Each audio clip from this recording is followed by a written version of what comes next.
Quero te convidar a já abrir sua Bíblia comigo em Gênesis 22.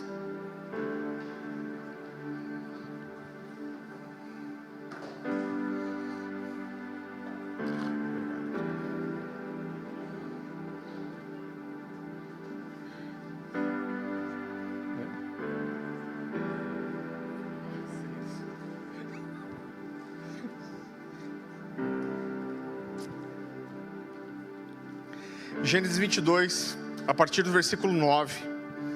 Aqui é quando Abraão está prestes a sacrificar Isaac. E a palavra do Senhor diz assim: quando chegaram ao lugar que Deus lhes havia indicado, Abraão construiu um altar e sobre ele arrumou a lenha. Amarrou seu filho Isaac e o colocou sobre o altar em cima da lenha. Então estendeu a mão e pegou a faca para sacrificar o seu filho. Mas o anjo do Senhor chamou do céu: Abraão, Abraão. Eis-me aqui, respondeu ele. Não toque no rapaz, disse o anjo. Não lhe faça nada. Agora sei que você teme a Deus, porque não me negou nem seu filho, seu único filho. Queridos, a gente ama esse texto, né? Eu acho que essa é uma das histórias da tradição oral dos judeus que mais é contada até hoje. É uma das mais preciosas histórias de fé. A gente ama ver como Deus não só poupou Isaac, mas a continuação do texto diz que aparece preso pelos chifres um cordeiro, e Abraão, né, sacrifica esse cordeiro, e isso se torna um modelo, uma figura de Jesus. O Novo Testamento vai dizer que Abraão viu o dia do Senhor, figuradamente ele viu o Senhor Jesus ali, e nos encanta a forma que Abraão dispôs seu coração em fé, foi obediente, e como Deus livrou Isaac da morte. Mas você já olhou para esse texto e você imaginou como seria se Deus tivesse deixado Isaac morrer? Será que Deus poderia não fazer nada, não atender ao desejo do coração de Abraão de não perder seu filho, e Deus poderia simplesmente ter dito não? Querido, eu acredito que sim, porque foi exatamente isso que Deus fez com Jesus. Eu quero que você vá comigo para o Evangelho de Marcos, capítulo 14.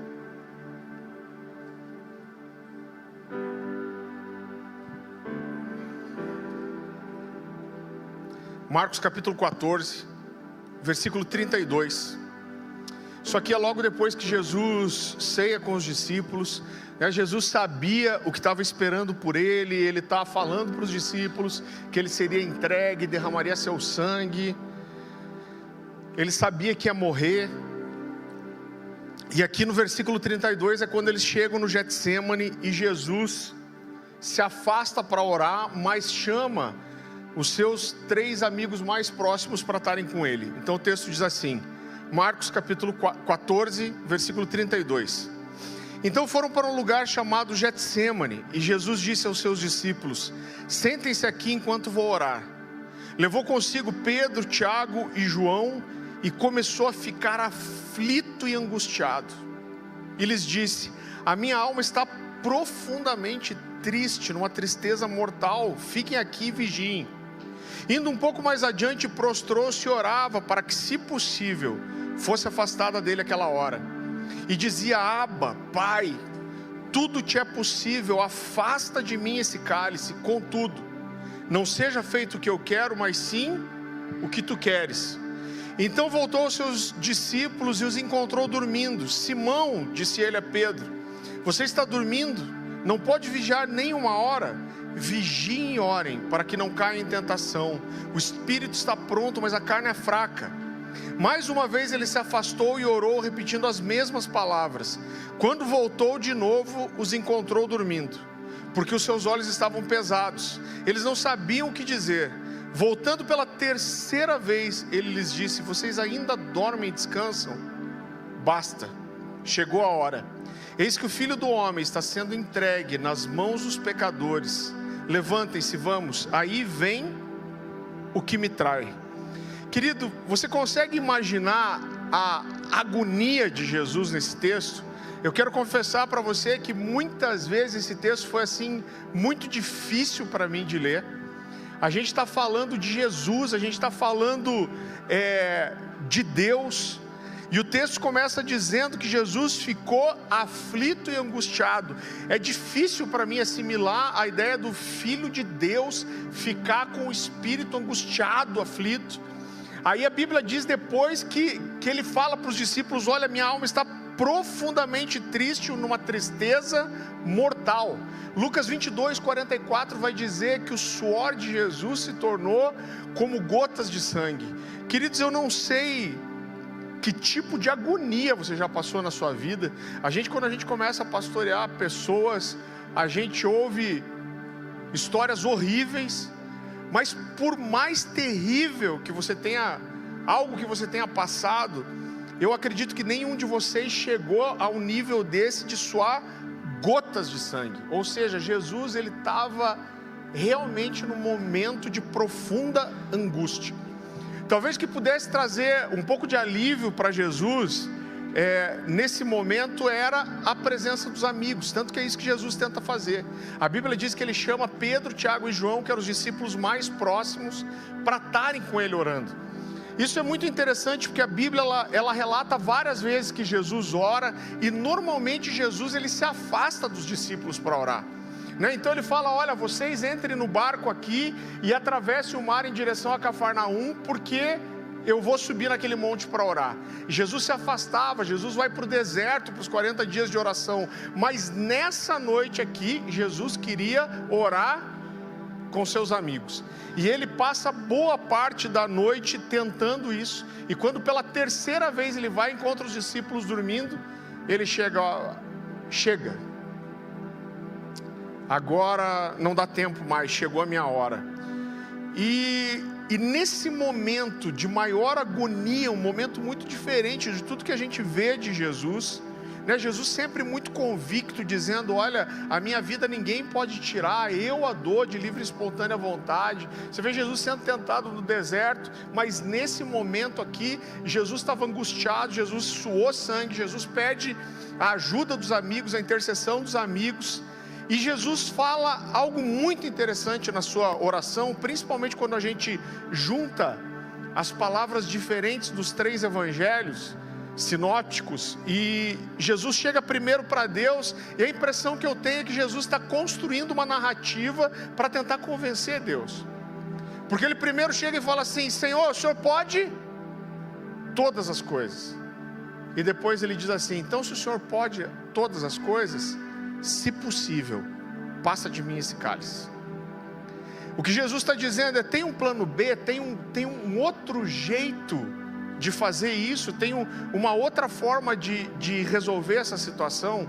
Mas Jesus termina dizendo: no entanto, não seja feita a minha, mas a sua vontade. Mas dessa vez, nessa oração de Jesus, Deus diz não.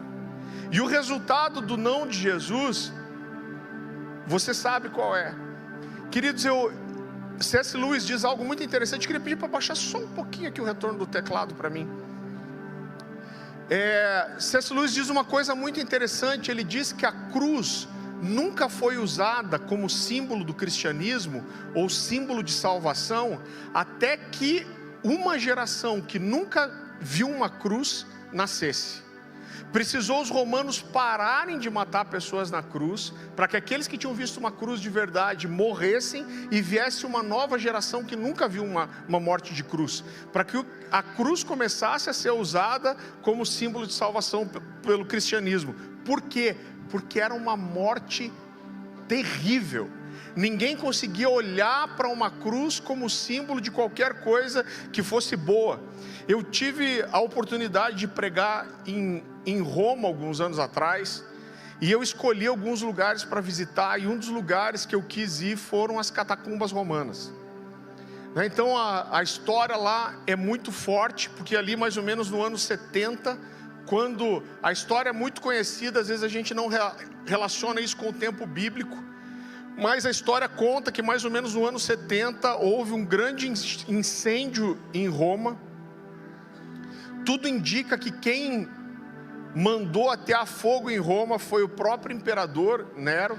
Eu não lembro exatamente quantos bairros eram, se eu não me engano eram 11 bairros, alguma coisa assim.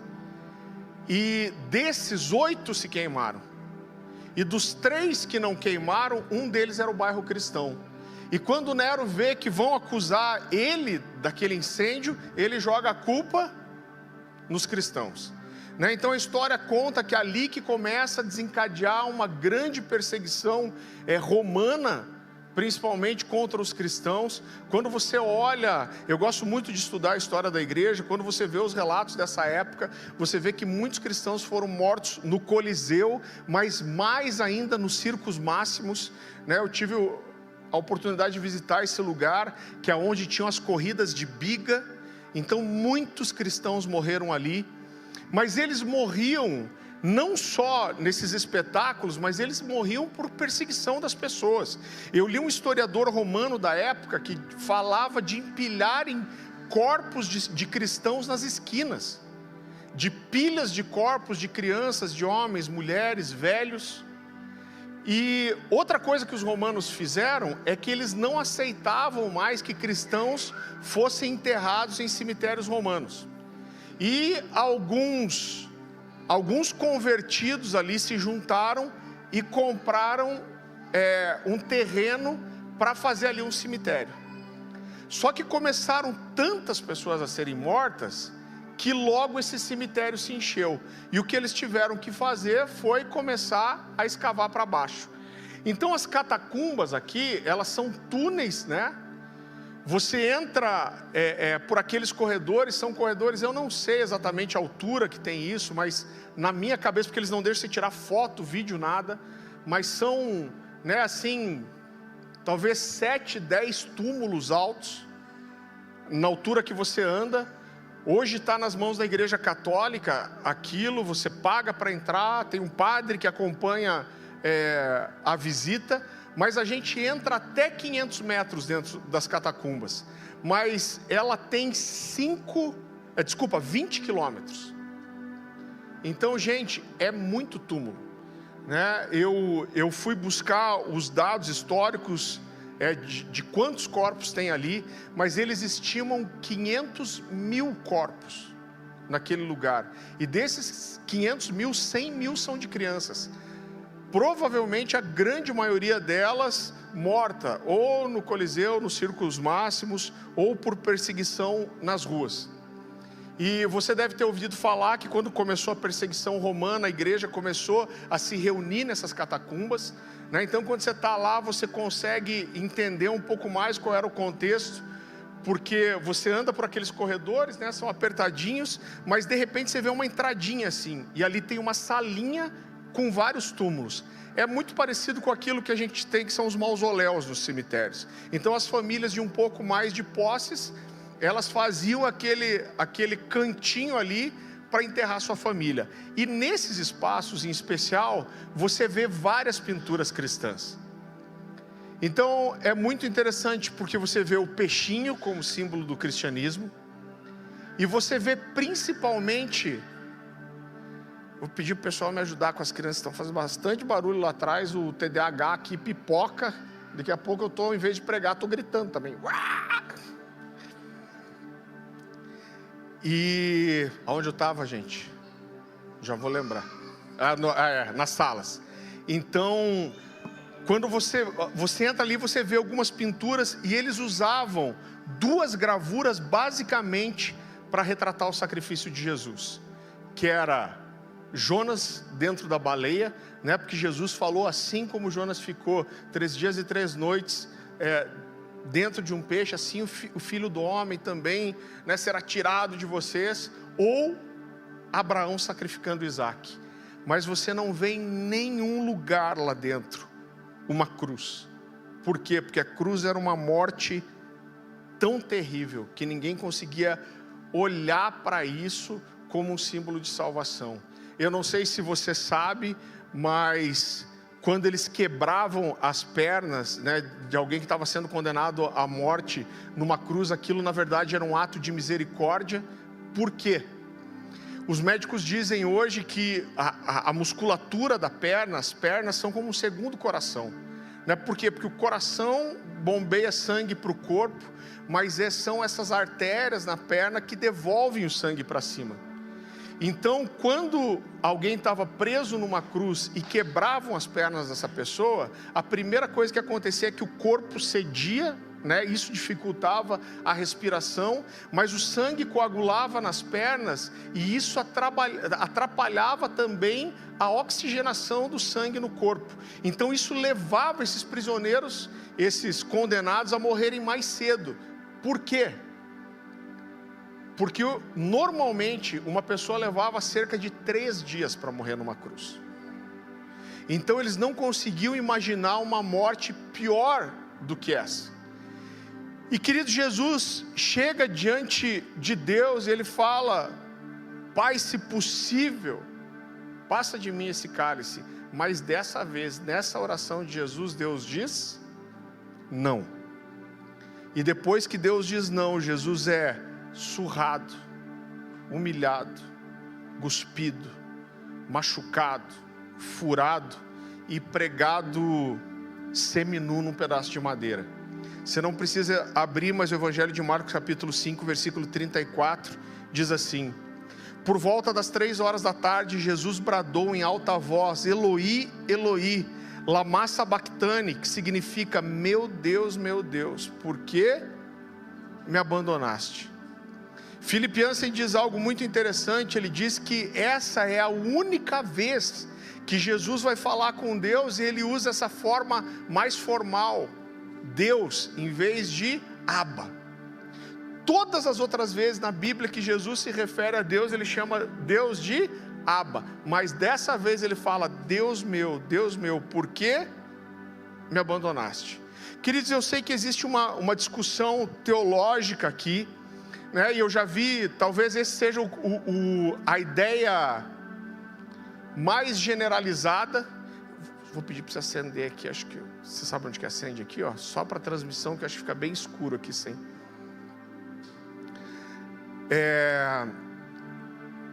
Dentro da teologia existe uma linha que diz assim: olha, quando você não sabe onde que acende ali, Eros?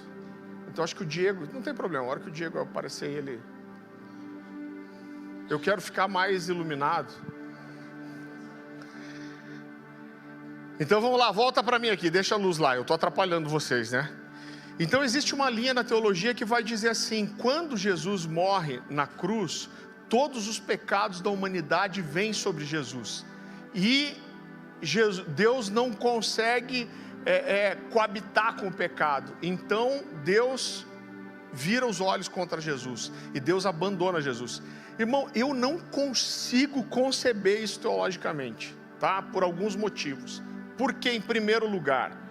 Porque o que Jesus assumiu foi a culpa do nosso pecado, né? Então toda a culpa do nosso pecado veio sobre ele. Agora, isso não tornou Jesus um pecador.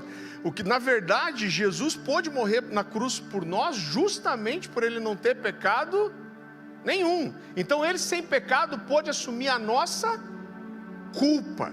Você entende que isso é diferente de... Se ele fosse, se o pecado tivesse nele, ele não poderia assumir nossa culpa. E a segunda coisa é o seguinte: você pense como essa morte aqui era terrível. Jesus, mesmo 100% Deus, ele era 100% homem. E naquela hora ele tinha sido humilhado, surrado, cuspido, tinham colocado uma coroa de espinhos na sua cabeça. Os espinhos da região são gigantes. Ele tinha sido chicoteado até estar em carne viva. Essas costas em carne viva estavam presas num pedaço de madeira. Ele teve as mãos, os pés perfurados. Ele teve o seu lado furado com uma lança. E eu olho para isso, o que eu entendo: se Jesus sentiu agonia só quando ele estava diante daquilo que ele sabia que ia acontecer, quando ele está passando por tudo isso, o que Jesus sentiu aqui, foi um sentimento de abandono.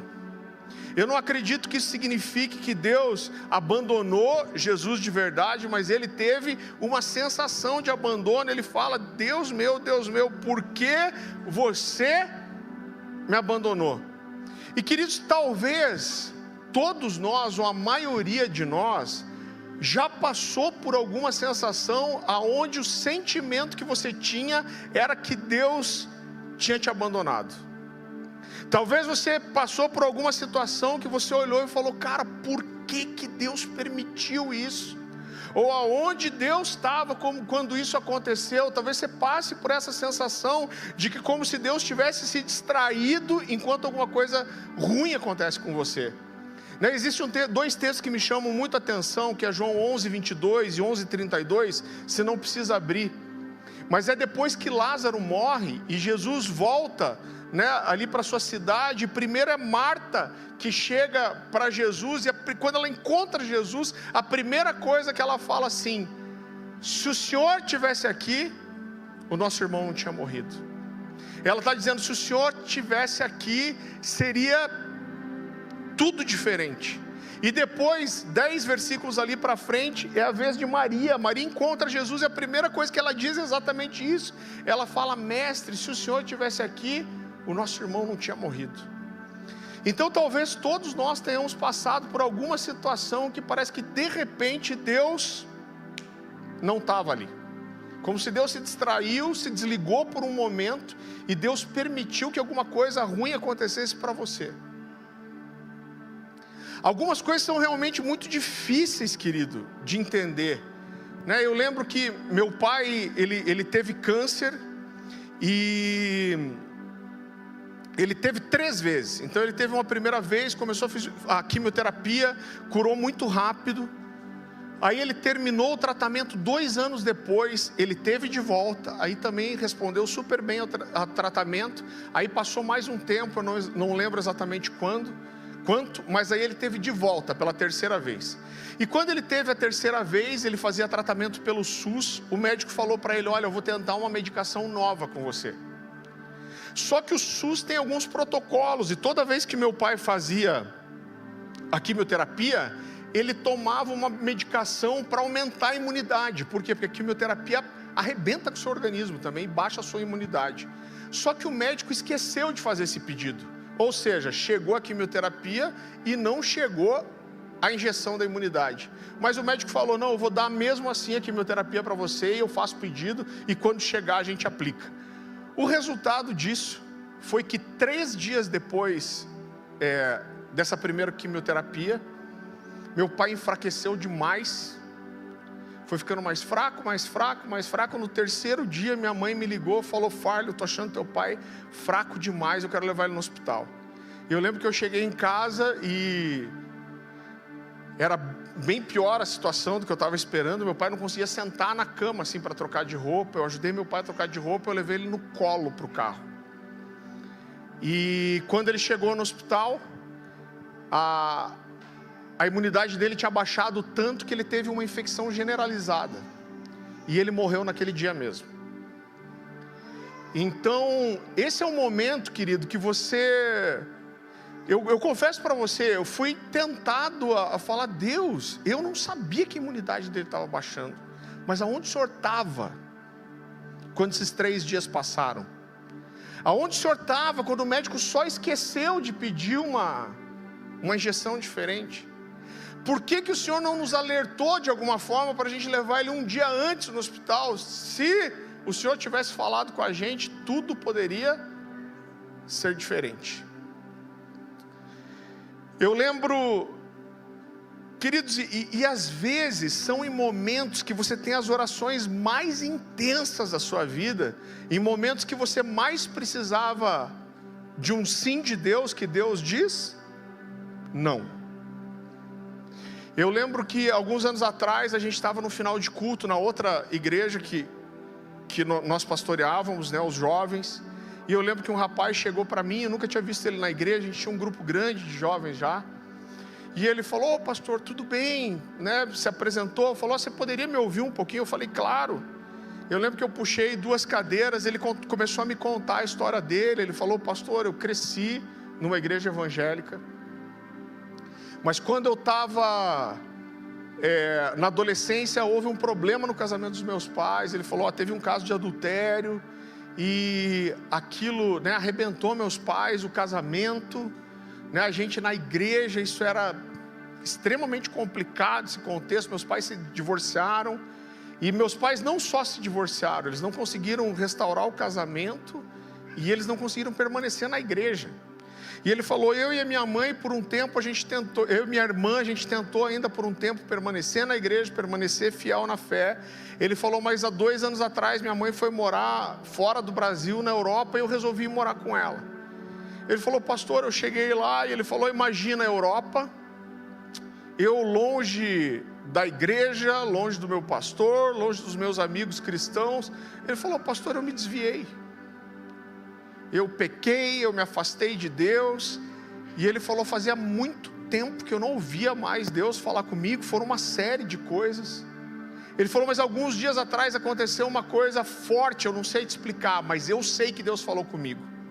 Ele falou, eu acordei uma manhã e eu estava na minha cama. Ele falou, pastor, eu não sei nem te explicar como, mas eu ouvi Deus falar comigo. E Deus falou para mim assim, se você não voltar para mim agora, você não volta nunca mais. Ele falou, não sei te explicar, mas eu sabia que aquilo era verdade, aquilo me deu um senso de urgência, e eu falei, eu preciso voltar para o Brasil agora. Por quê? Porque eu sabia que se eu não voltasse para o Brasil, eu não ia conseguir voltar para Jesus. Ele falou, eu cheguei para minha mãe e falei, mãe, eu preciso voltar para o Brasil. E ele pegou um avião, pousou no Brasil, e aí ele olha para mim e fala assim, pastor, eu acabei de chegar no Brasil, e eu preciso voltar para Jesus, você pode me ajudar? Eu brinco, falo, né, se todo mundo viesse tão facinho assim, né, quebrantado, já convencido pelo pecado. Eu falei, cara, claro que a gente pode te ajudar. Se eu não me engano, ele tinha 22 anos. E eu lembro que eu e a Dani, a gente abraçou aquele garoto, e ele era assim, um menino extremamente apaixonante, sabe, assim, sedento de Deus, e muito rápido ele veio, já expôs a vida, expôs os pecados, confessou, se arrependeu, abriu a vida. Aquele guri que chegou, daqui a pouco ele conhecia todo mundo, ele estava na casa de todo mundo, o pessoal estava na casa dele, né? Se tornou alguém assim, que frequentava a nossa casa. Eu lembro de um dia específico, que a gente juntou ali uma parte da liderança dos jovens, a gente foi para a casa dele, comer pizza e assistir o UFC, eu fiquei assim, com esse dia na memória, muito forte, e apaixonado por Deus. Um ano depois, esse menino estava assim, arrebentando na fé, em santidade, com o coração queimando por Jesus. Ele era tão intenso que ele já estava com 1 ano na igreja, ele já estava ajudando a liderar uma célula na quinta-feira, mas ele continuava indo na minha casa, numa célula que a gente tinha em casa, sexta-feira, 11 horas da noite. E ele sedento, quando não estava tendo culto na igreja, a célula, ele procurava outra igreja para ir. Ele era um menino muito especial mesmo. E eu lembro que chegou uma sexta-feira à noite, tocou o interfone do condomínio onde a gente morava, era verão, estava uma noite quente, e ele chegou todo alegre, me deu um abraço, me deu um beijo no rosto. A gente entrou ali para a célula, e eu morava num sobrado, e lá em casa era assim, tinha escada aqui, e era como se fosse um L, né? Então aqui é sala de jantar, e aqui é sala de TV, e a parte de adoração tinha passado, eu estava compartilhando a palavra, eu lembro que ele estava à minha direita, e ele fez um comentário engraçado, todo mundo riu, eu ri também, e voltei para olhar para quem estava na minha frente. Quando eu olhei para frente, eu ouvi um barulho do meu lado, um blum. Quando eu olhei para o lado, ele tinha simplesmente tombado para frente assim. Irmão, eu nem vi como que foi, eu pulei da escada, estiquei o corpo dele no chão, comecei a orar, mas assim que eu comecei a orar, eu vi que a boca dele começou a roxar, e a impressão que eu tinha é que ele estava parando de respirar. E aí eu lembro que eu falei com o Eber, que era um menino do meu discipulado, e hoje é até um missionário na Alemanha. Eu falei, cara, eu acho que ele não está respirando. Eu não vi nem quando começou. Quando eu vi, eu estava fazendo massagem cardíaca, e o Eber respiração boca a boca. Assim que a gente viu que era sério o negócio, a gente falou, pessoal, alguém liga para o SAMU. E aí o SAMU nos orientou, né? Então, se eu não me engano, eram 15 massagens e 3 respirações. Irmão, era novembro, um calor, eu lembro que eu suava, mas se eu parasse, na hora que eu parava, a boca dele ficava roxa de volta, e a impressão que eu tinha é que ele não estava respirando. E eu lembro que eu falei, Éber, a gente não pode parar, cara, porque eu acho que ele não está respirando. E a gente fez isso por uns 15 minutos. 15 minutos depois chegou o SAMU, e eu lembro que era um paramédico bem alto, assim, se eu não me engano, com 2 auxiliares, e ele veio com um desfibrilador que tinha uma telinha de LCD, e ele chegou, já ajoelhou do lado dele, abriu a camisa, colocou uns eletrodos ali, colocou uma espécie de uma bomba manual de oxigênio, assim, e deu o primeiro choque. Quando ele deu o primeiro choque, eu vi que o monitor ligou e fez assim. Eu falei, meu Deus, o coração dele não está batendo mesmo. Quando o monitor fez assim, o médico gritou, adrenalina, me dá adrenalina. E aplicou 2 ampolas de adrenalina e buf, choque de volta. E de volta. Eu falei, meu Deus do céu. E ele fez isso por 3 vezes, eu descobri depois que é o máximo que você faz. 3 aplicações de adrenalina, mas irmão, aquilo, massagem, choque, respiração, ele não vinha, e aquilo foi passando 5, 8, 10, 12 minutos, e aquilo foi me dando um desespero. E eu lembro que o Caleb tinha 6 meses, eu lembro que eu peguei o Caleb no colo, eu saí para fora, e tinha uma muretinha que separava um sobrado do outro. Eu lembro que eu coloquei a minha cabeça naquela mureta, eu fiz uma das orações mais intensas da minha vida. Eu falei, Deus, não deixe esse menino morrer aqui.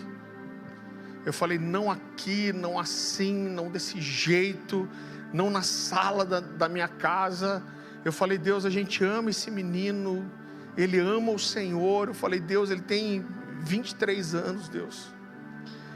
Eu lembro que eu falei na minha oração, eu falei, Deus, o Senhor conhece a minha vida de oração. O Senhor sabe o que eu oro. Eu falei, mas essa oração aqui o Senhor precisa responder. Eu falei, não deixa isso acontecer aqui. E aí eu entrei para dentro de casa. E assim que eu entrei para dentro de casa, aquele médico que estava debruçado em cima dele levantou e falou assim, olha, eu vou parar de tentar porque ele foi a óbito mesmo. E eu lembro que as pessoas que estavam em casa começaram a chorar.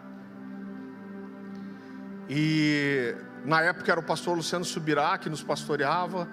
Quando era de madrugada, o Luciano me ligou, falou, Farley, acabei de chegar de viagem, sobre o que aconteceu, eu estou indo para sua casa. A gente morava pertinho. Eu falei, pastor, nem venha. Eu falei, porque nem eu quero ficar em casa. Eu falei, eu vou para a casa da minha sogra morava aqui na casa que a gente mora hoje. Eu falei, só a gente tem um discipulado amanhã. Eu falei, não desmarque esse discipulado, porque eu vou precisar de você. E, irmão, foram assim horas muito difíceis. Quando o carro do ML chegou, ele não passava pelo portão do condomínio, e eu tive que tirar a manta do sofá da minha casa para enrolar o corpo dele, para carregar com aquele cara do ML o corpo dele para fora. E eu lembro que eu vim dirigindo para cá, e você vem com o sentimento, fala, Deus, por quê? Aonde o Senhor estava, Deus? Por que aconteceu isso? Por que desse jeito?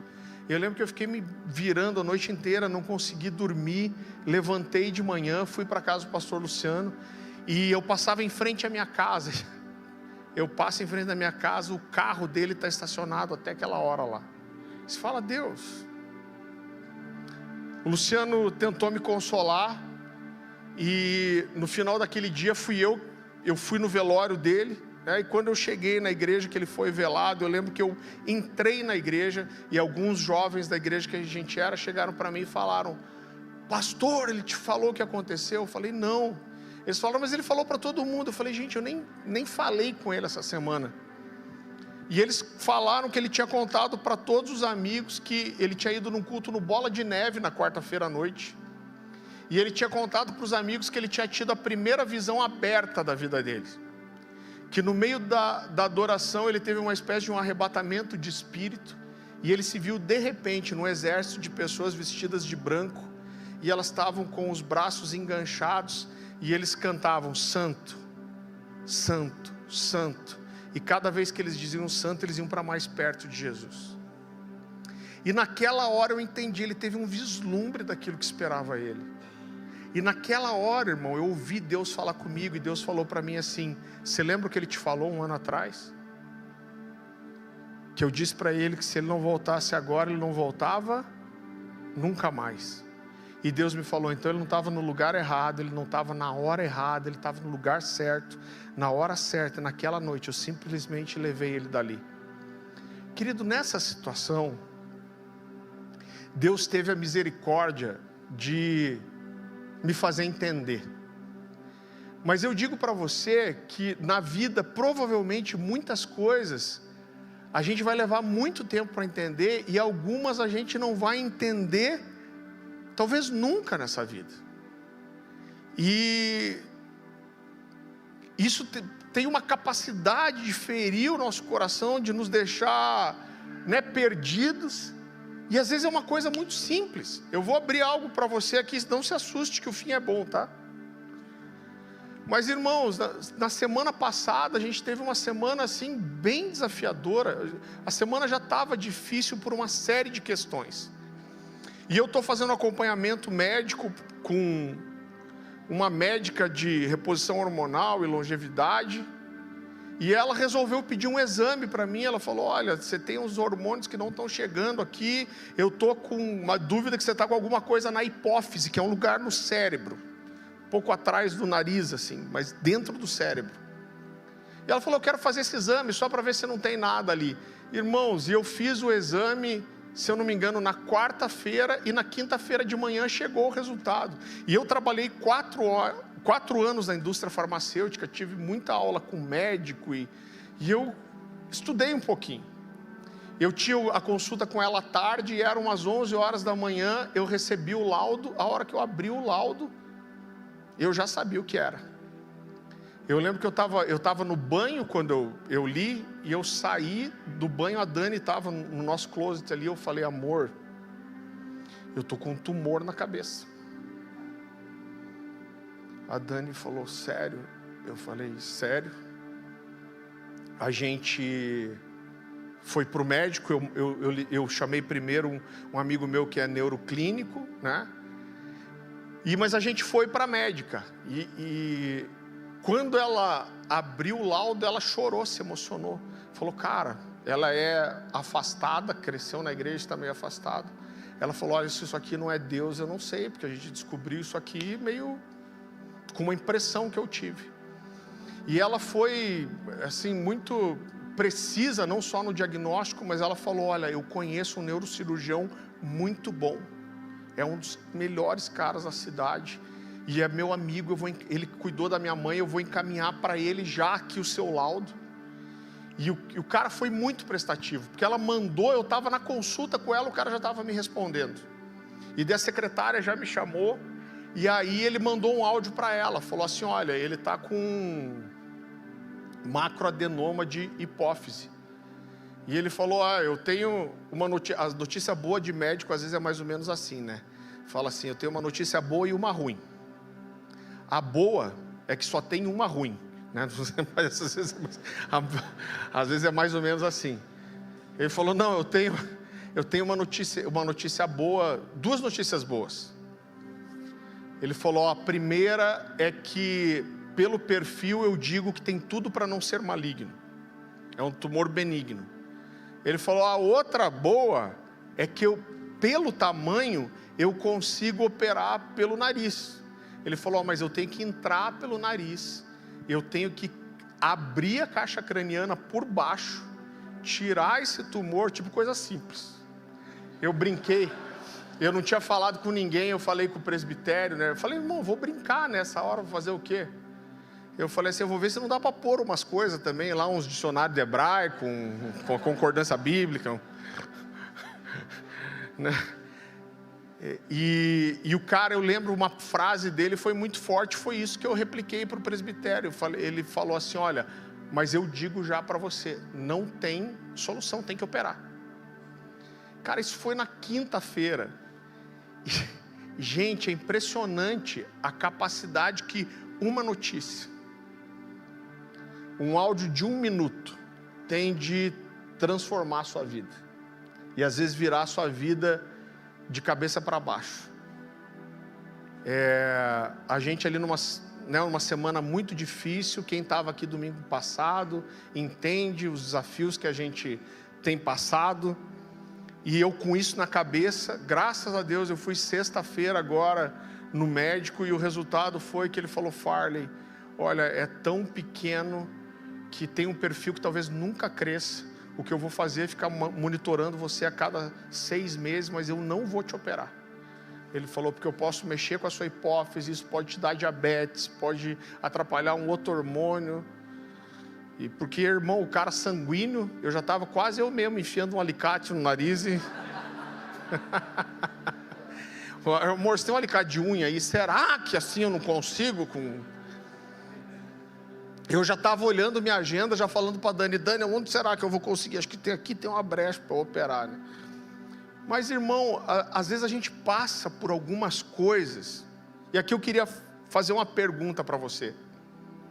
Você já conseguiu chegar diante de Deus e abrir seu coração a ponto de dizer para Deus: Deus, eu estou magoado. Deus, eu não consigo entender por que você me deixou passar por isso.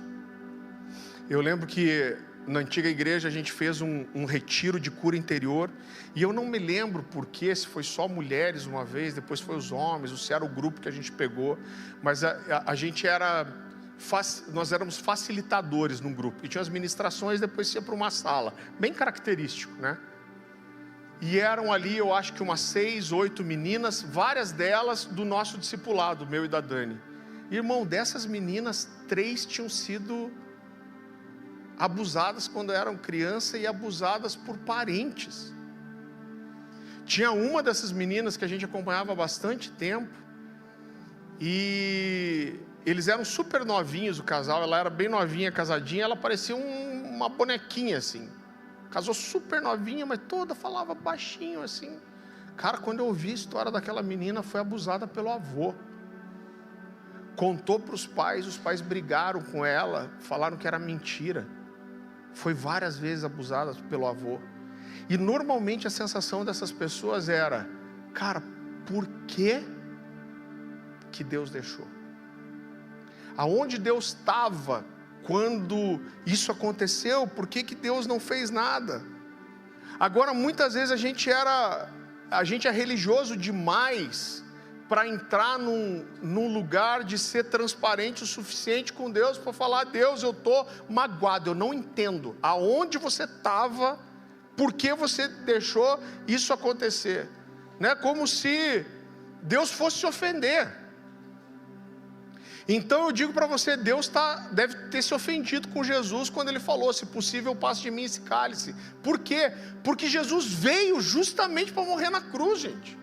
Jesus fala: eu vou dar minha vida por vocês, essa é minha missão. Eu vim aqui para nascer como Messias, para morrer em seu lugar. Mas de na hora Jesus fala: dá para passar de mim esse cálice? Dá para fazer de outro jeito? Será que Deus se ofendeu com Jesus? Será que Deus se ofendeu com Jesus quando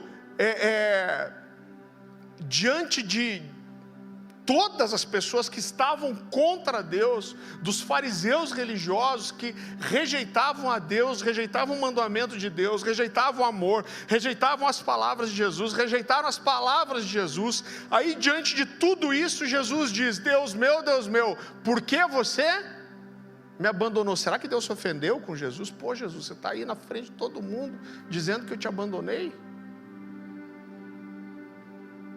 Eu gosto muito de Jó. O livro de Jó mexe com o meu coração, porque Jó é o cara peitudo, que questiona Deus. Tá certo que Deus responde com uma voadora nele, né? Falando: cara, você estava lá quando eu fiz o firmamento, você conhece as estrelas pelo nome? E Jó fala: tá bom. Mas aí Jó questiona Deus de volta. Ele está dizendo: eu sou justo, por que isso está acontecendo comigo? E quem questiona Deus várias vezes no livro é Jó. Agora olha que interessante, os amigos de Jó vêm defender quem? Vêm defender Deus e falar: você não pode falar assim de Deus, você não pode questionar Deus. Da onde você vai? Como você pode falar uma coisa dessa para Deus? Você deve ter pecado. E lá no fim do livro de Jó, Deus fala assim: você quer que seus amigos fiquem bem? Você que vai ter que interceder por eles agora. Sabe por quê? Porque você fala a verdade ao meu respeito, mas eles falam mentira. Quem que falava a verdade? Quem foi honesto o suficiente para questionar. Cara, quando você olha para a Bíblia inteira, Jesus está dizendo assim: eu e o Pai somos um. Eu só faço aquilo que eu vejo o Pai fazendo. Eu não faço nada que está em desacordo com o meu Pai. Mas nessa hora ele diz assim: se possível passa de mim esse cálice. Depois ele diz: no entanto, não seja feita a minha, mas a sua vontade. Você entende que nesse momento Jesus está reconhecendo que a vontade dele podia ser divergente da vontade de Deus? Ele está dizendo: eu queria passar esse cálice, mas esquece a minha vontade, seja feita a sua. Ele está reconhecendo que nesse momento a vontade deles podia ser divergente. Irmãos, muitas vezes nós podemos nos sentir exatamente como Jesus se sentiu aqui, abandonado, como se Deus tivesse esquecido da gente, e a gente fica carregando isso por muito tempo, porque a gente não tem coragem de ser honesto com Deus, como se você fosse abrir seu coração e falar: Deus, eu não entendo, estou chateado, estou amargurado, onde você estava, Deus? Onde isso aconteceu? Deus vai olhar lá do céu, vai virar o rosto, vai falar assim: magoei, estou magoado que você está falando isso de mim, não acredito que você está falando isso de mim. Irmãos, duas verdades que a gente não pode esquecer. Em primeiro lugar, que Deus sabe tudo que vai no nosso coração, todo o seu questionamento, toda a sua raiva, toda a sua indignação, toda a sua dúvida, toda a sua incredulidade, toda a sua tristeza, toda a sua mágoa, toda a sua frustração. Vou te fazer uma grande revelação: Deus sabe. Você não vai surpreender Ele. E em segundo lugar, é que verdade, sinceridade, honestidade, transparência faz parte de qualquer relacionamento profundo. Um relacionamento onde você não tem coragem de chegar diante de Deus e rasgar seu coração e falar: Deus, eu sei que eu estou errado em algum lugar, mas me parece que o Senhor está me sacaneando. Jeremias chega para Deus e fala assim: não vou profetizar mais nada, você me enganou. Ele fala para Deus: o Senhor me enganou. Mas ele volta depois e fala: eu digo que não vou profetizar, mas aí tem como um fogo cerrado em meus ossos, é como um fogo em meu peito, eu tento segurar, mas eu não consigo. Então a construção de um relacionamento íntimo com Deus passa por uma honestidade chocante. Eu lembro que quando eu era garoto ali, eu estava naquela fase assim, a partir dos 16 anos, mergulhei em Deus, jejuava, orava, era quase um Shaolin evangélico, né? Cara, só queria saber de orar, de jejuar, de ler livro, de ler a Bíblia. Eu lembro que um dia eu estava no meu quarto adorando e falando: Deus, eu te amo, Deus. E me deu assim um momento de honestidade. E eu falei: Deus, eu estava aqui olhando bem para o meu coração, e eu queria te dizer o seguinte: a verdade é que eu creio em você, eu não quero ir para o inferno. A verdade é que eu quero ser abençoado. Eu sei que para ser abençoado eu tenho que ser fiel. Eu falei, e eu estou cantando aqui dizendo que eu te amo. Eu falei: Deus, assim, te amar, eu acho que não é tudo isso. Eu gosto bastante de você, mas eu acho que eu te procuro mais por causa de mim do que por causa de você, porque eu sei que você é o Deus, você é provedor, você é justo, você é juiz, mas você é bom, você é misericordioso. Eu quero o seu favor. Então eu não sei se eu consigo dizer de verdade que eu te amo, mas eu gostaria muito de te amar. E essa foi uma oração que mudou a minha história. Mas às vezes a gente quer se relacionar com Deus sem gastar tempo com Ele, gente. Por isso que a gente bate tanto na vida devocional. Não existe como conhecer sem gastar tempo. Quando a gente se relaciona com Deus sem ter uma vida devocional, sem gastar tempo de conhecer, esse negócio de estar mergulhado na presença de Deus, que traz a revelação de quem Ele é, o que a gente acaba fazendo é criando uma imagem de quem a gente pensa que Deus é. Que, irmão, não é nada mais que um bezerro de ouro. Moisés sobe na montanha, não volta nunca mais. Aí os caras olham um para o outro e falam assim: cara, o negócio é o seguinte: o velhinho subiu lá, raio, relâmpago, o trovão, clangor de trombeta, fumaça, deve ter morrido o miserável lá. E agora o que nós vamos fazer? Deus tirou a gente até aqui, cara, nós vamos ter que falar com Deus. Qual foi o meio que eles acharam para tentar falar com Deus? Construindo um bezerro de ouro. Eu vejo muita gente dizendo assim, o povo já caiu em idolatria. Eu não acho que foi isso. Porque esses caras nasceram no Egito. Como eram os deuses egípcios? Figuras de animais, cabeça de chacal, de crocodilo, de leão, de águia. Para mim, eles tentaram criar uma imagem de como seria o Deus que Moisés conhecia, mas eles não. Tanto que Arão fala assim, está aqui os teus deuses que te tiraram do Egito. Mas muitas vezes a gente está se relacionando com um bezerro de ouro e achando que é Deus. E quando a gente se relaciona com um bezerro de ouro, com uma imagem que a gente criou de Deus, a gente tem a tendência de se colocar no lugar de Deus e pensar como a gente agiria se a gente fosse Deus. Então você começa a julgar Deus pela sua justiça. E você olha, eu vou pedir isso para Deus. Se Deus for bom mesmo, Deus vai fazer. Tá, mas se Deus não fizer, daí minha fé já é abalada, eu já não sei tanto. Quer ver uma coisa que eu vou pegar você? Se eu não pegar todos, eu vou pegar a grande maioria. Eu já fiz isso inúmeras vezes. Você tem um momento de desespero, eu não sei o que é, pode ser uma doença na família, um problema financeiro, um desemprego, uma doença em alguém que você ama. Aí você chega para Deus, rasga seu coração, você clama, você chora, você fala, por favor Deus, faça alguma coisa. Aí você levanta e fala assim, cara, se eu fosse Deus eu respondia essa oração. Essa foi boa, foi sincera. Você já se sentiu assim? Eu muitas vezes. Tipo, puxa, se eu fosse Deus, eu vinha me socorrer.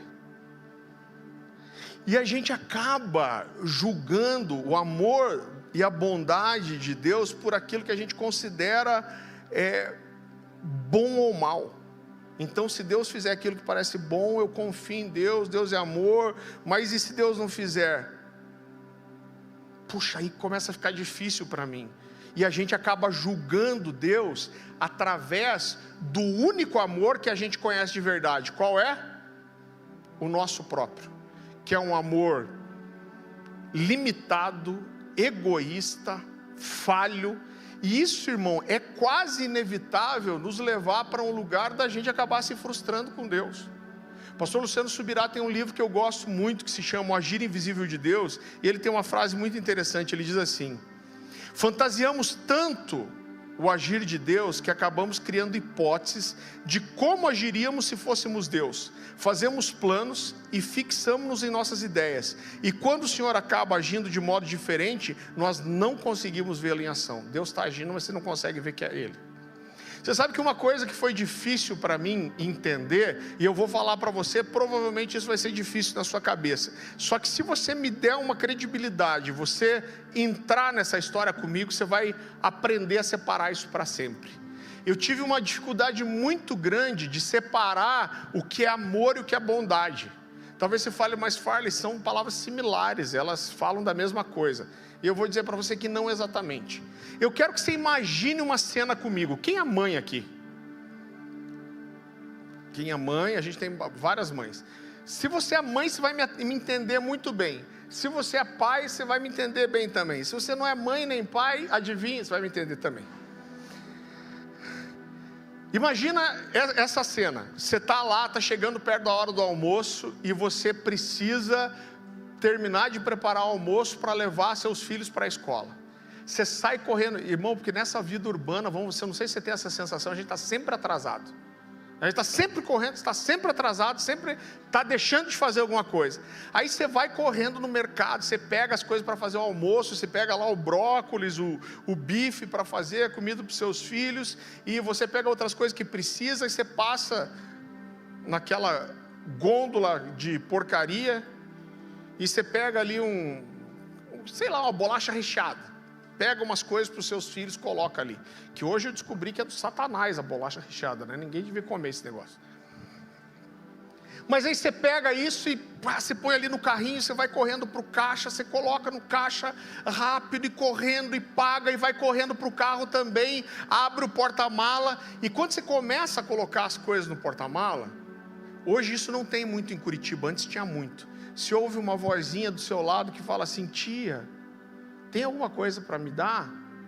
Quando você olha, você vê aquela menininha com a idade da sua filha, toda sujinha, rasgadinha, com o cabelo maçarocado, aquilo parte o seu coração, porque não tem como você não lembrar da sua filha. E aí ela fala assim: tia, eu não comi nada hoje, você não tem uma coisa para me dar? Cara, aquilo parte o seu coração. Ver uma criança desprovida ali das necessidades mais básicas de higiene, você não pensa duas vezes. O que você faz? Você pega um pacote de bolacha recheada daquela e dá para ela. Ela abre um sorrisão no rosto e fala assim: ai, obrigado tia, Deus que ajude, e sai saltitando. Você olha e fala assim: cara, eu fiz uma coisa boa. Só comer quando você está com fome já é bom, mas comer uma coisa boa é melhor ainda. Você fica olhando aquela criança indo embora, aquilo quebrantando seu coração, mas de repente você lembra que está atrasado. Você termina de colocar as coisas no carro, fecha o porta-mala, vai para sua casa, chega lá, começa a tirar as coisas correndo também, olhando para o relógio, e quem chega de repente? Sua filha. Ainda de pijaminha, ela dá um abraço em você, se abraça a sua filha forte, lembrando aquela criança. Você fala: Deus, obrigado, por eu poder dar para minha filha o que ela precisa. Você lembra, fala: Deus, obrigado por eu ter podido fazer uma coisa boa por aquela criança. Dá um beijo nela e põe ela no chão. E aí ela, com a curiosidade de toda criança, ela começa a falar assim: mãe, o que você comprou? E começa a olhar as sacolas. O que você comprou? Você trouxe alguma coisa para mim? E de repente ela abre uma sacola que até sai uma luz de dentro e faz assim: oh, oh, oh, oh. E o que ela vê? Bolacha recheada, e mete a mão. E quando ela mete a mão, o que você fala? Não, não, não. Não, você vai almoçar primeiro. Não, mas eu quero comer a bolacha recheada. Você fala: não, você vai almoçar, você não vai comer a bolacha agora. Mas mãe, eu quero a bolacha. Você não nem pensa, você arranca da mão dela e põe em cima do armário onde ela não vai alcançar. Irmão, o que ela queria? O brócolis e o bife? Não, ela queria a bolacha recheada. O que ia deixar ela mais feliz? O brócolis e o arroz e o bife, ou a bolacha recheada? Claro que a bolacha recheada. Mas você ama a sua filha e você não quer só vê-la feliz da forma errada. E você fala: não, eu não vou te dar. Por quê? Porque você precisa almoçar primeiro. Sabe o que isso mostra para nós? Que o amor, ele é maior que a bondade. E muitas vezes o que Deus está interessado é em nos dar e fazer por nós, não aquilo que a gente quer, mas aquilo que a gente precisa. E porque Deus, Ele é por definição, como disse C.S. Lewis, ele é mais do que benevolência. Quando Deus quer ensinar para nós que tipo de amor que Ele tem por nós, você não precisa abrir, mas Isaías 49, 15 e 16 diz assim: haverá mãe que possa esquecer do seu bebê que ainda mama e não ter compaixão do filho que gerou? Embora ela possa esquecê-lo, eu não me esquecerei de você. Veja, gravei você na palma das minhas mãos, e seus muros estão sempre diante de mim. Quando Deus quer falar do amor dele, Ele usa aquilo que é a figura provavelmente mais perto do amor perfeito. Eu não estou dizendo que o amor do pai não é um amor de verdade, mas cara, o amor de mãe é sinistro. Eu lembro que, cara, a gente tem 3 filhos, tinha 3 crianças na cadeirinha, e aí quando você chega em casa, eram pequenininhos, a gente morava num triplex aqui pertinho, cara, você chegava da igreja, pegava no colo e levava para cima, só que eles começam a crescer rápido, irmão. O Caleb parece um Nelore, 13 anos, parece um urso, está calçando mais do que eu já, caraca, mano. E aí o que acontece? Chega uma hora que o pai fala assim: cara, não vou carregar mais. E aí você chega da igreja, para o carro, e aí você pega, eu lembro eu fazendo isso, soltava o cinto, pegava pelos ombrinhos dormindo, prático, né, irmão? Pegava assim e já botava em pé, eles ficavam em pé assim. Aí o pai só ia dando aqueles tapinhas na bunda e direcionando para não dar na parede, né? Aqui, ó, sobe filho, ó o degrau, ó o degrau. Mas a Dani, com 1/4 da minha força, eu tinha que brigar com ela, porque se deixasse, ela carregava os 3 no colo até em cima. Cara, o amor de mãe é uma coisa. E aí Deus escolhe o amor de mãe, e ele fala assim: pode uma mãe se esquecer do filho que ainda mama? Ele diz assim: mas mesmo que ela esqueça, eu não vou esquecer você. Eu escrevi, eu guardei você na palma da minha mão, você está aqui diante de mim. C.S. Lewis, escrevendo sobre Hebreus 12:8, ele diz assim, é um trechinho bem curto, ele diz: como salientam as escrituras, os filhos ilegítimos é que não são disciplinados. Os filhos legítimos, que devem levar adiante a tradição da família, esses recebem disciplina. É para pessoas a quem nada nos preocupamos que demandamos a felicidade em quaisquer condições. Já com as pessoas que amamos, nossos amigos, nossos filhos, somos exigentes e preferimos vê-los sofrer muito a vê-los felizes segundo os costumes desprezíveis e torpes. Se Deus é amor, Ele é, por definição, algo mais do que a simples benevolência. E a julgar por todos os registros, parece que, embora Ele não raro nos tenha repreendido e condenado, jamais nos considerou com desprezo. Ele nos resgatou com seu amor intolerável, no sentido mais profundo, mais trágico e mais inexorável. Querido, C.S. Lewis é um cara que tem uma história muito forte, é um dos meus autores preferidos. E ele casou assim muito tarde, se eu não me engano, com quase 60 anos. Ele casou com uma outra escritora chamada Joy Davidman. E quando ele casou, ela tinha câncer nos ossos. E ela foi assim um vigor, um sol na vida dele. Ele fala sobre isso. Tem um filme, inclusive, que ganhou o Oscar, um filme antigo, com Anthony Hopkins, contando a história dele com a Joy Davidman. E depois de 3 anos de casado, ele casou com quase 60, depois de 3 anos de casado ela morreu. Isso arrebentou o coração dele. E ele escreveu inclusive um livro com pseudônimo, porque ele sabia que todo mundo ia criticar ele, chamado Anatomia de uma Dor. E C.S. Lewis escreve em outro livro chamado O Problema do Sofrimento, ele diz o seguinte: Deus intenta dar-nos aquilo que necessitamos, não aquilo que ora achamos que queremos. Mais uma vez, vemos-nos desconcertados diante da benevolência intolerável, diante do excesso e não da escassez de amor. Queridos, eu lembro de uma vez em que eu estava passando por um período muito difícil a Bíblia fala que sem fé é impossível agradar a Deus, que o justo viverá pela fé, mas talvez todos nós, a gente passe por momentos onde é difícil se encontrar a fé aqui dentro. Tem fases da vida que parece que tudo dá errado, irmão. Eu não sei como tem sido a sua vida nessas últimas semanas, mas eu vou dizer para você, eu sei que não só para mim, para minha casa, como para várias pessoas que a gente está perto. Ontem a gente foi no hospital visitar, levar uma coisa lá para o Will da Ellen, que são diáconos aqui, porque ela com 35 semanas de gravidez, a bolsa estourou, uma madrugada nessa semana, e eles correram para o hospital, e o bebezinho deles nasceu e está na UTI. A gente passou isso com a Aloise, ficou 9, 10 dias na UTI. E, irmão, é uma das coisas mais doídas que tem, é você ir para uma maternidade e você voltar para casa sem seu bebê. É uma coisa que não dá para explicar esse sentimento. Então eu lembro que eu abracei o Will e eu falei: cara, vai passar, Will. Ele olhou para mim e falou assim: vai passar, né? Eu falei: cara, vai passar. E eu lembro que uma vez, num momento assim que estava difícil, eu dobrei meu joelho, e porque você tem uma tendência de orar e declarar em fé e falar: Deus, eu creio no teu poder, eu creio na tua ação, eu creio na tua intervenção. E uma vez eu estava orando assim e me deu um momento de sinceridade. Eu falei: Deus, na boa, está difícil de crer, Deus. Parece que tudo dá errado. O cara que está tão desesperançoso que se ele vê uma luz no fim do túnel, ele fala: é o trem vindo.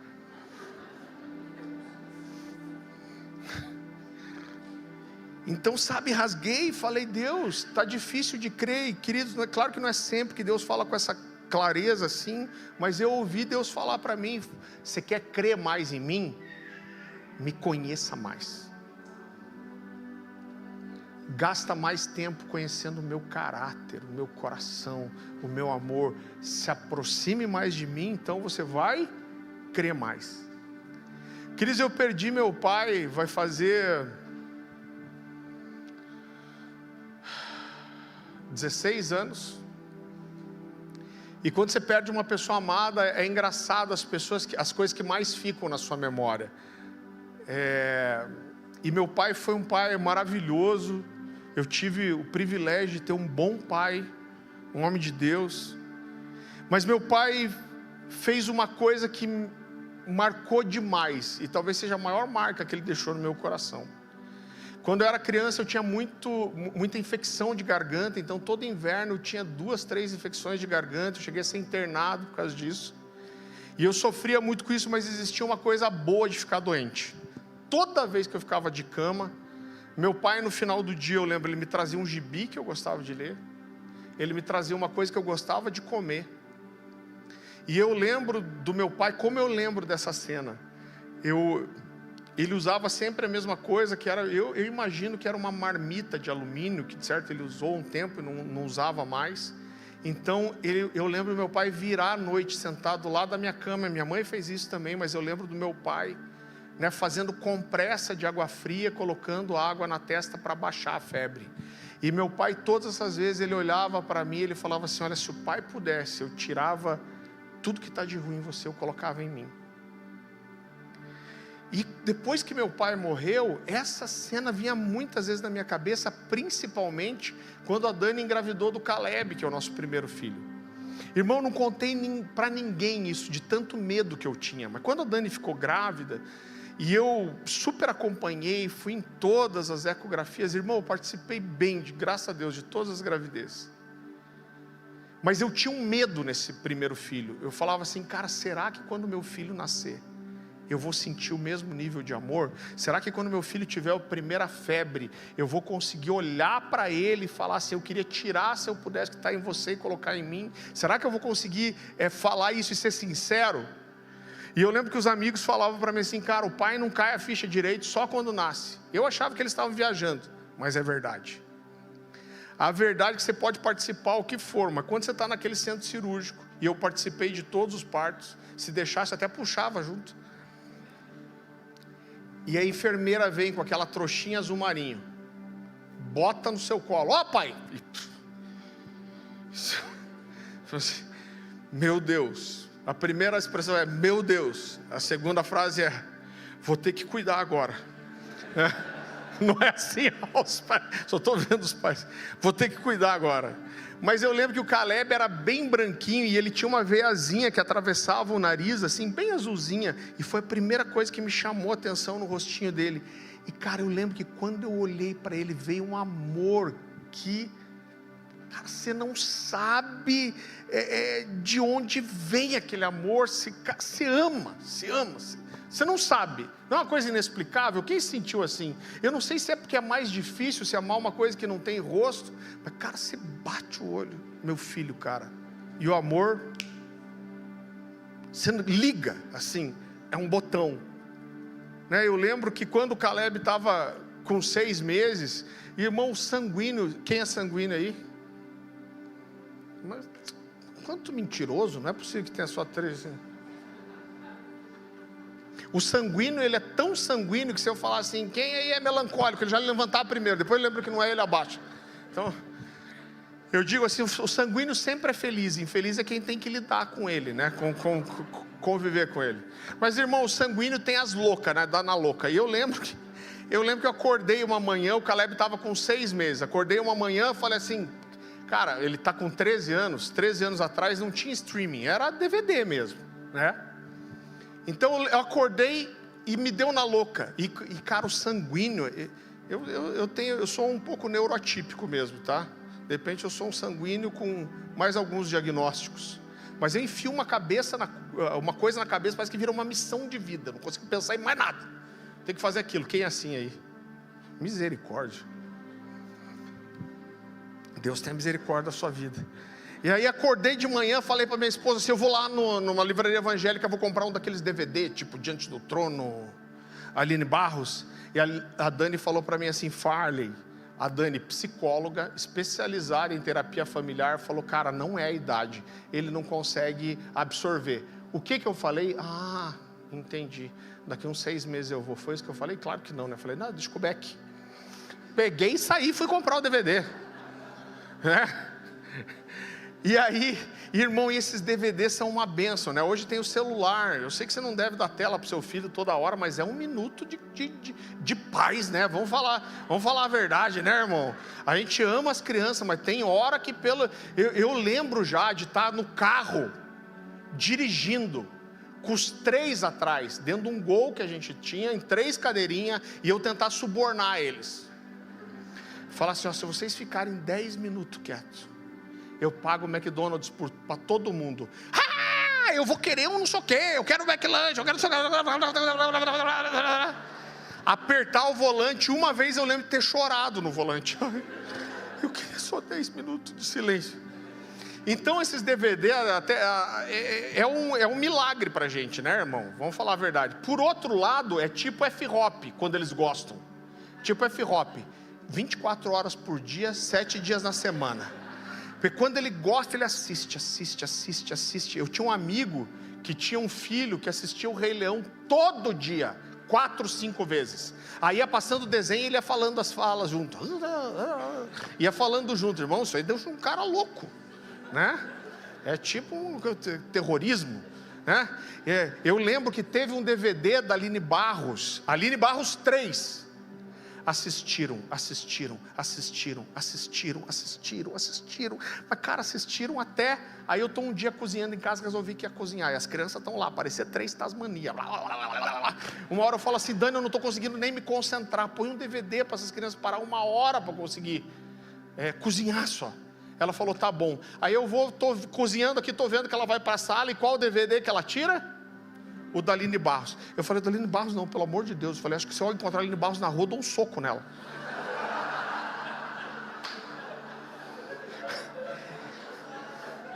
Mas eu acho que eu estou curado, porque umas 3 semanas atrás peguei avião com ela.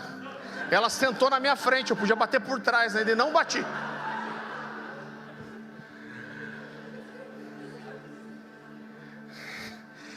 Mas voltando, comprei o DVD, cheguei em casa todo empolgado, aí já meti o DVD, era um Diante do Trono, fui correndo lá em cima, peguei o Caleb, eu lembro que eu sentava no sofá, cruzava a perna e colocava a bundinha dele aqui, aí eu colocava os 2 dedos, ele segurava igual uma moto, 6 meses. Aí quando começou a aparecer aqueles primeiros personagens do Diante do Trono, ele começou a fazer assim,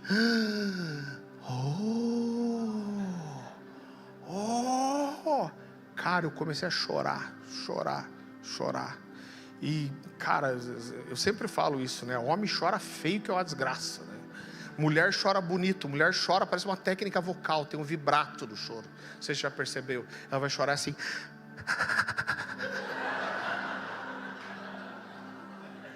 Materializa um lenço de papel assim.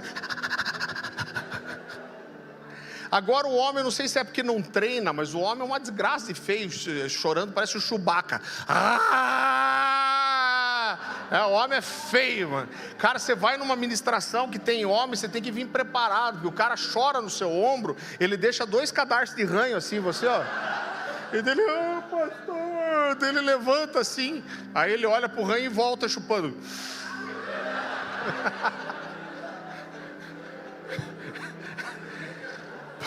Pastor que não ficou com ranho no ombro é Nutella, né? Você chega, incinera a camisa. Mas o homem chora feio, e eu tô chorando desse jeito, a Dani desce a escada, bem na hora. Aí olha para... Descendo a escada, você tá chorando? Vontade de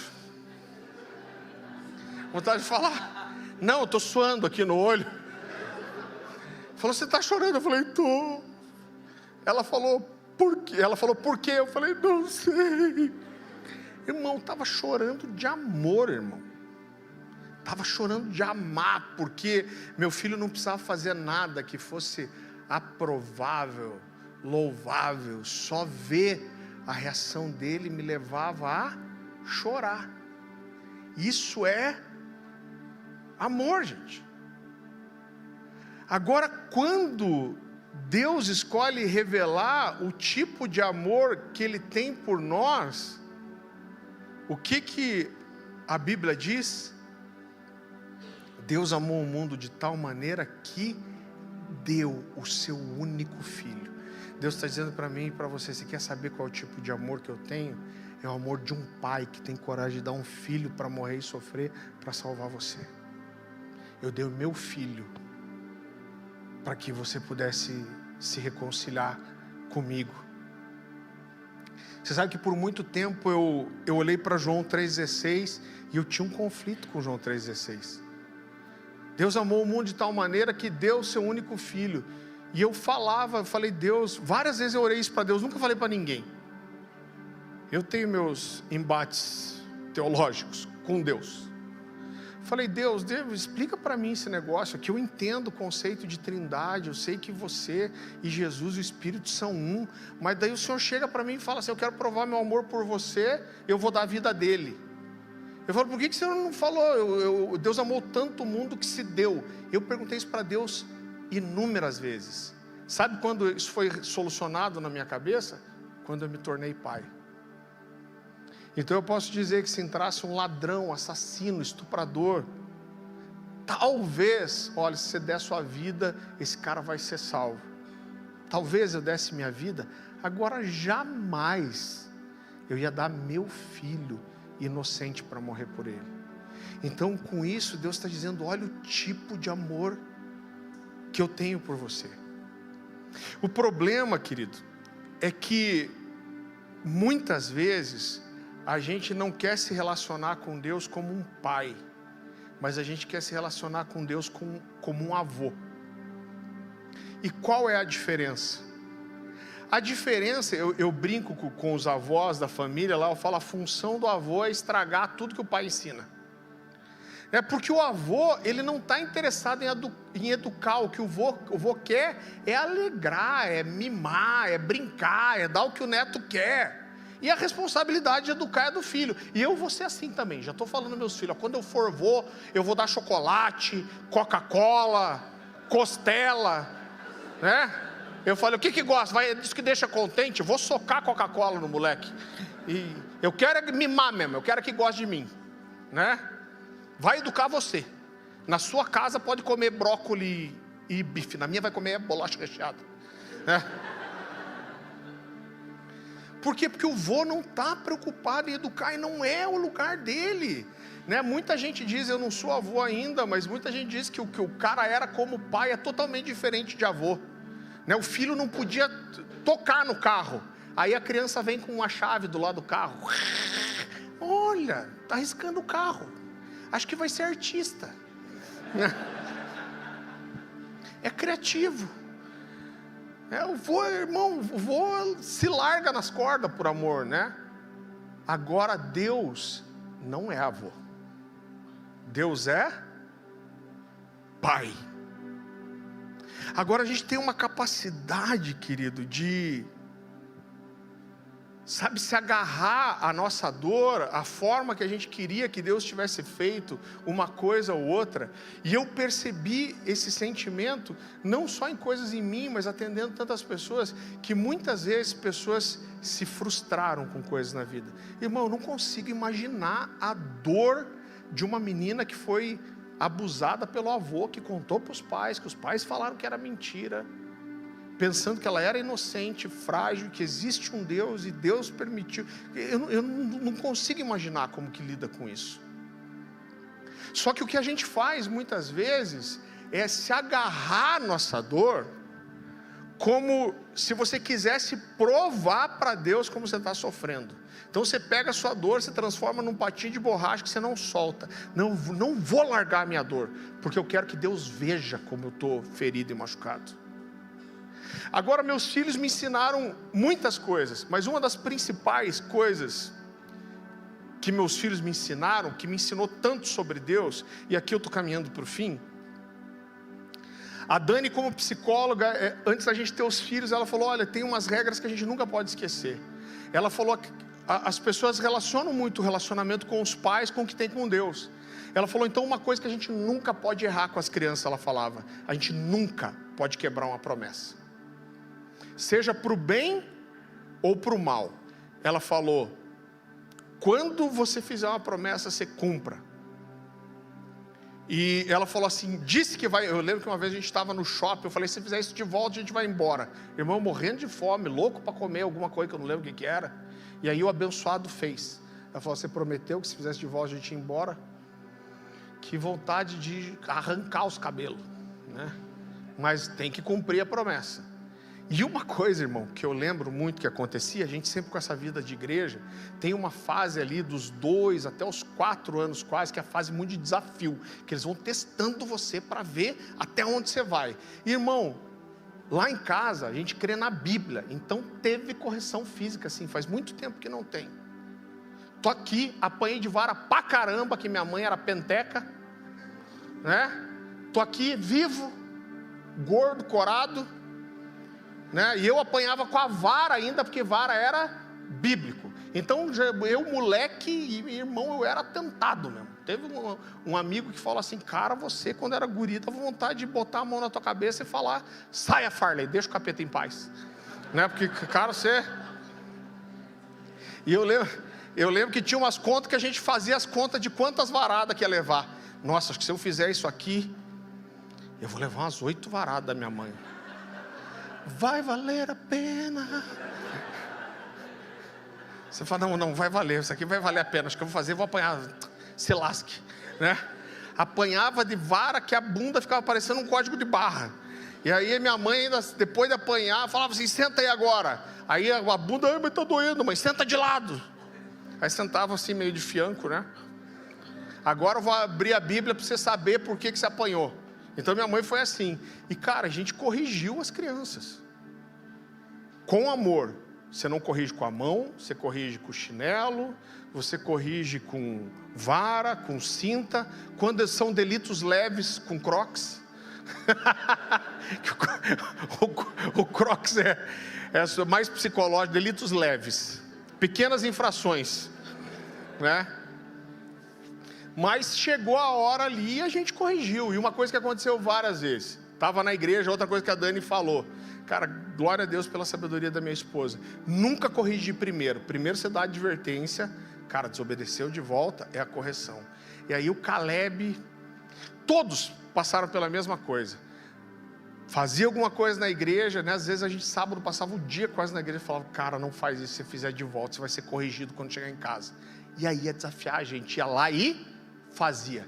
Aí chamava, às vezes estava cheio de gente, não queria constranger, falava, lembra que o papai falou que se você fizesse de volta você ia ser corrigido quando você chegasse em casa? Quando você chegar em casa você vai ser corrigido.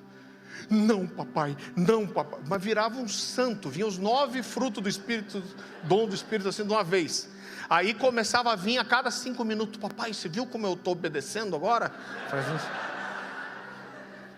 Percebi, mas você vai ser corrigido. Ele falava assim, colocava a mão atrás, não papai, vai sim. Aí o que acontecia? Passava o dia, passava o culto, botava no carro e o abençoado dormia no carro voltando para casa, é claro, né? Aí quantas vezes, irmão, voltando para casa, olhava pelo retrovisor, parecia um anjo dormindo, né? Gordinho, um anjo barroco. Parecia um anjinho barroco, só faltava aparecer uma auréola em cima. E quantas vezes eu falei com a Dani, Dani, eu falei que ia corrigir, mas acho que ele não vai nem lembrar, né? Ela falava, cara, você deu sua palavra. E eu falava, cara, eu tô querendo proteger o meu coração para não corrigir, mas eu amo ele demais para não ensinar ele que tem consequência. Aí chegava em casa o abençoado dormindo, aí fazia daquele jeito, soltava o cinto, pegava pelo ombro, botava em pé. Aí falava assim, filho, lembra que o pai falou que quando você chegasse em casa você ia ser corrigido? Parece uma injeção de adrenalina. Não pai. Aí levava para o quarto, Você não corrige com raiva, você fala, cara, o pai detesta corrigir você, eu amo você, mas você tem que entender que você faz coisa errada, tem consequência. Não, pai não, a bunda tá só desviando aqui, ó. É um jogo de cintura que eu vou te falar uma coisa, né? E aí abaixava a calça, né, irmão? Aquela bundinha branca dava que chegava a ficar louco da Havaiana, assim. Parecia um Romeu e Julieta, um lado branco, outro rosa, né? Aí abaixava, colocava a mão assim e falava, cara, se deixar a mão, vai ser duas daí, porque é uma na mão, quando você assoprar a mão eu dou na bunda. Não, pai não, eu tentava convencer, tentava argumentar, tentava desviar a bunda, e você dava aquela, mas mão dava para fazer bem feito. Todos eles fizeram a mesma coisa, todas as vezes que foram corrigidos. A hora que eu dava chinelada, sentada, mas aí virava e me abraçava e chorava no meu colo. Eu falava, filho, pai ama você, cara. Eu odeio te corrigir, mas se você continuar fazendo errado, você vai continuar sendo corrigido.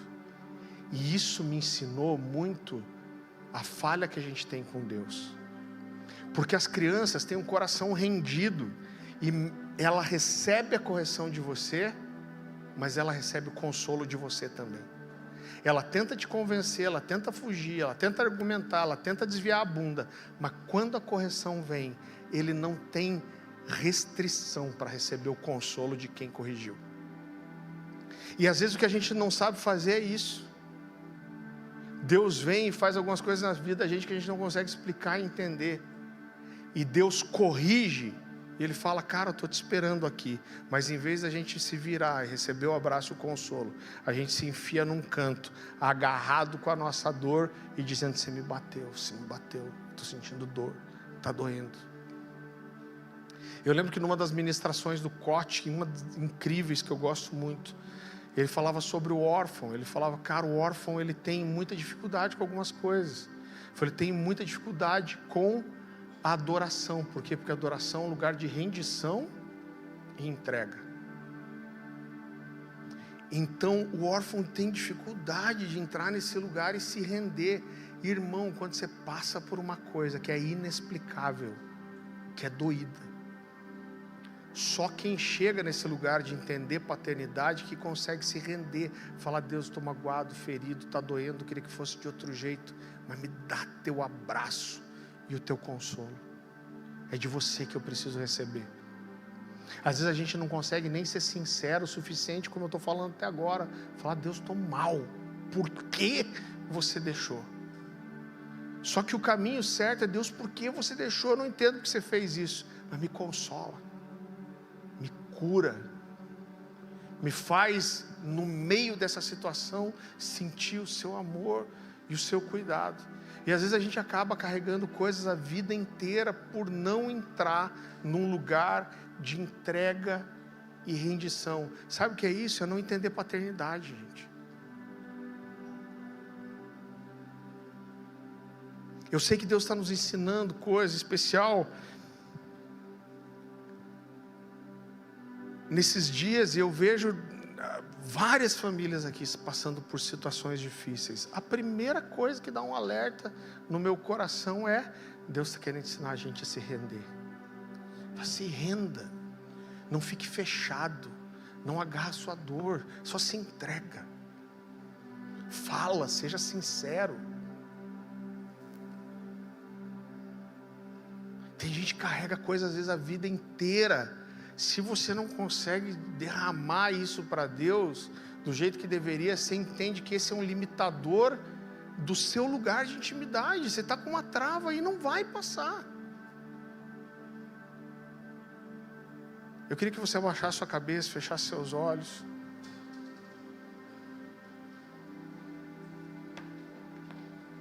É claro que isso não precisa ser feito só aqui.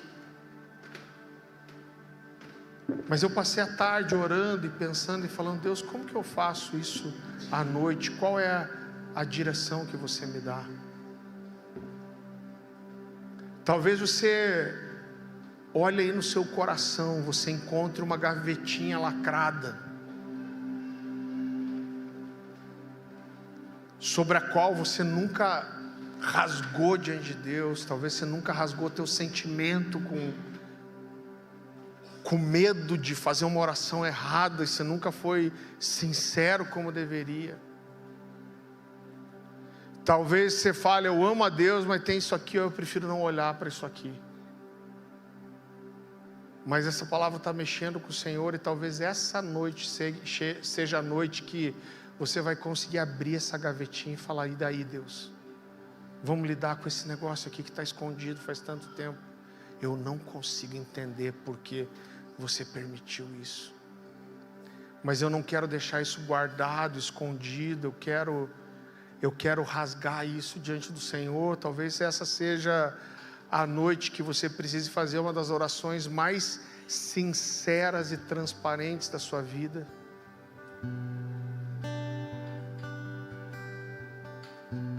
Isso abre não só uma porta para a cura de Deus.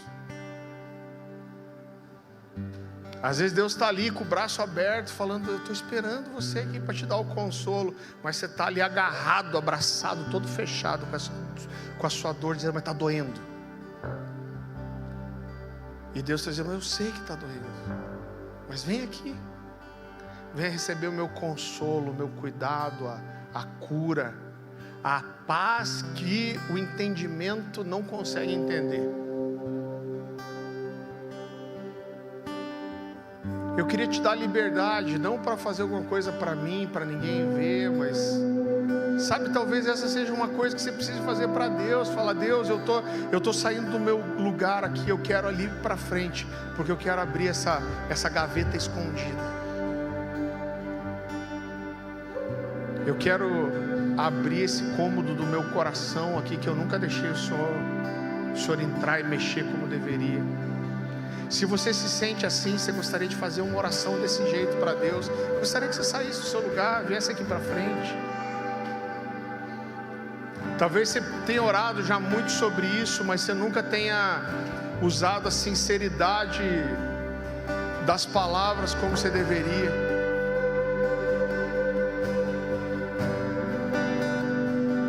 Eu tenho certeza que isso abre para você também um lugar de intimidade totalmente diferente.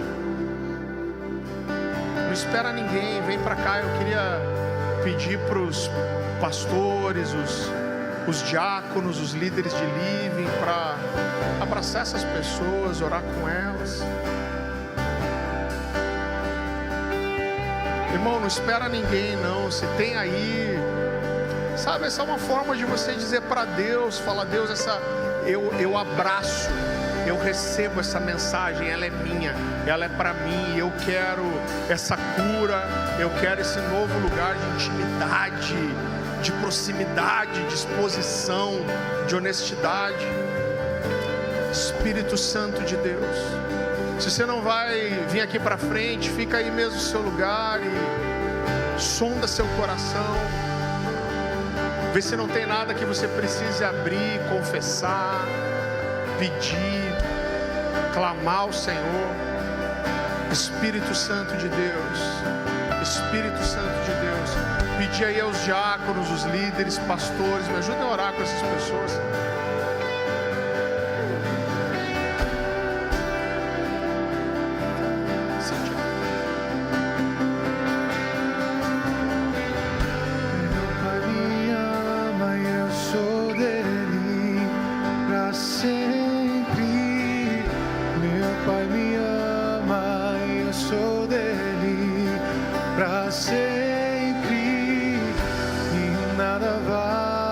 Separar o seu grande amor.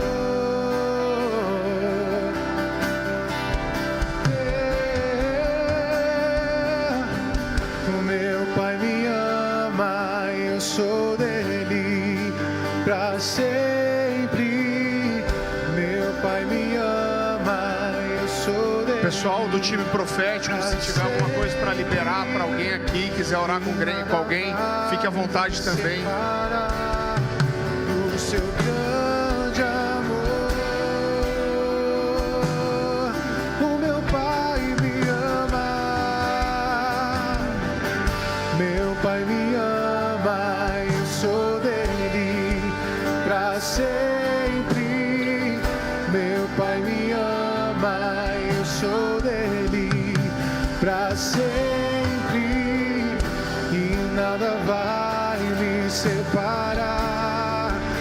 seu grande amor.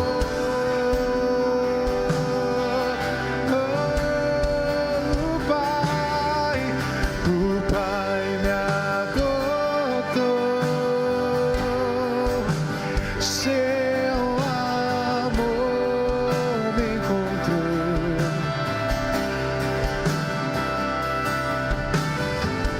Eu era órfão, hoje sou filho.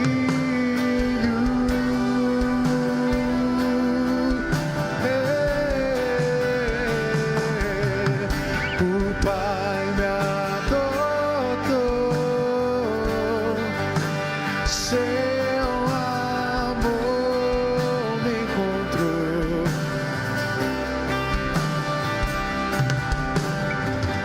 Eu era órfão, hoje sou filho. O meu Pai me ama, meu Pai me ama, eu sou dele pra sempre. Meu Pai me ama, eu sou dele pra sempre. E nada vai me separar do seu grande amor. O meu Pai me ama, meu Pai me ama, eu sou dele pra sempre. Meu Pai me ama, eu sou dele pra sempre. E nada vai me separar do seu grande amor.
Meu Pai me ama, eu sou dele pra sempre. Meu Pai me ama, eu sou dele pra sempre. E nada vai me separar do seu grande amor.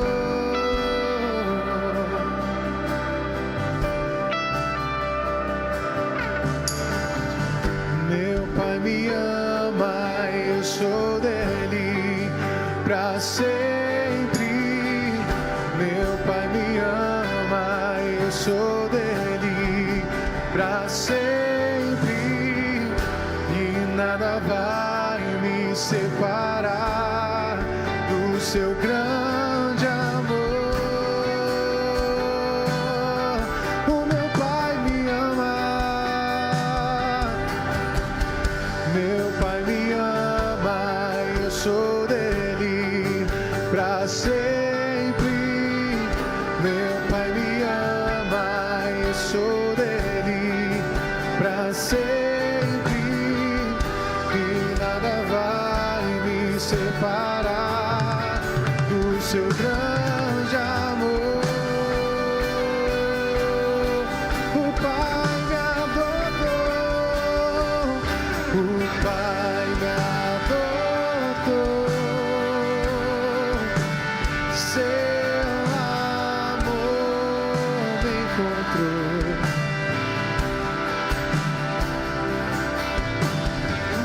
Eu era órfão,